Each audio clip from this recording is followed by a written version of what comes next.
हर सर्दियों में दिल्ली एक ही रस्म दोहराती है। हम उठते हैं, खांसते हैं और एक ऐप खोलते हैं जो हमें बताता है कि हवा की गुणवत्ता गंभीर है। इस हफ्ते भी कुछ अलग नहीं हुआ। शहर एक मोटी स्मॉग की चादर में लिपटा जागा। दृश्यता कुछ 100 मीटर तक सिमट गई। सरकारी मीट्रो में AQI 500 तक पहुंच गया। AQI यानी air quality index.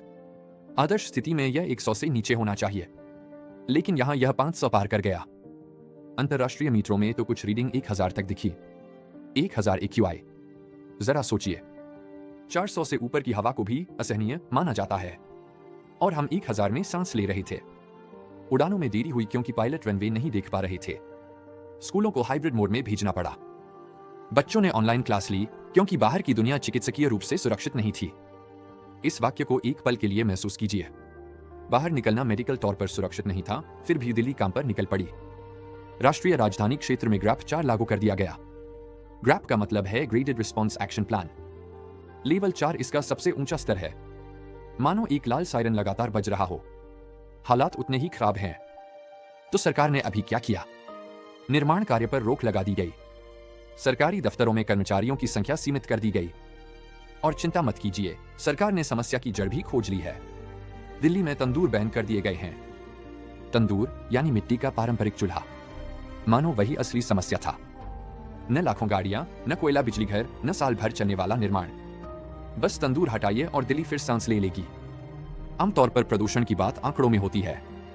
AQI, PM 2.5, WHO की सीमाएं। हर साल ग्राफ दिखाए जाते हैं कि दिल्ली में रहकर हम कितनी सिगरेट पी रहे हैं, लेकिन कोई यह नहीं बताता कि इसमें जीना कैसा लगता है। आप गली में जलन के साथ उठते हैं, बाहर जाते हैं तो आंखों से पानी बहने लगता है, गहरी सांस लेते हैं तो धातु सा स्वाद आता है। आपका शहर किसी कम बजट की तबाही वाली फिल्म जैसा दिखता है। और सबसे डरावनी बात यह है, विदेशी सरकारें अपने नागरिकों को दिल्ली की हवा को लेकर चेतावनी दे रही हैं। जरा सोचिए, जैसे यह कोई युद्ध क्षेत्र हो या बीमारी का प्रकोप। लेकिन दिल्ली के लोग, वे ढल जाते हैं, अपने काम में लग जाते हैं। और यही असली डर है।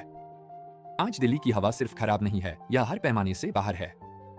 हम ऐसी हवा में सांस ले रहे हैं जिसे वैश्विक स्वास्थ्य मानक कहीं भी स्वीकार नहीं करते। यह सिर्फ फेफड़ों में नहीं रुकती, यह खून में उतर जाती है। फिर भी शहर चलता रहता है। हमने सार्वजनिक स्वास्थ्य आपदा में ऐसे जीना सीख लिया है जैसे यह मौसम हो। यही बात हमें सबसे ज्यादा चिंतित करनी चाहिए, क्योंकि गुस्सा तभी आता है जब विश्वास हो कि हालात बदले जा सकते हैं। लेकिन दिल्ली का प्रदूषण अब सर्दियों की तरह एक तय सच्चाई बन चुका है। सब जानते हैं यह आएगा, सब जानते हैं क्या किया जा सकता है, और फिर भी सब जानते हैं कि अगले साल कुछ नहीं बदलेगा। हर साल सरकारें आपात कदमों की घोषणा करती हैं। हर साल अधिकारी हवा, नमी, भूगोल, किसान, दिवाली, गाड़ियां, निर्माण, हर किसी को दोष देते हैं, सिवाय उस एक चीज के जो सच में मायने रखती है, राजनीतिक इच्छा शक्ति। इसलिए आज नई दिल्ली को सिर्फ प्रदूषण की समस्या नहीं है, उसे प्राथमिकताओं की समस्या है। क्योंकि जब कोई शहर जहरीली हवा में जीना सीख लेता है, तो वह यह सीख लेता है कि हमारी जिंदगी असुविधा बन सकती है, हमारे फेफड़े कुर्बान किए जा सकते हैं। सर्दी गुजर जाएगी, स्मॉग हट जाएगा, गुस्सा ठंडा पड़ जाएगा, लेकिन नुकसान नहीं जाएगा। वह हमारे फेफड़ों और शरीर में बस जाता है। अब वक्त है इसे गंभीरता से लेने का और जवाबदेही मांगने का।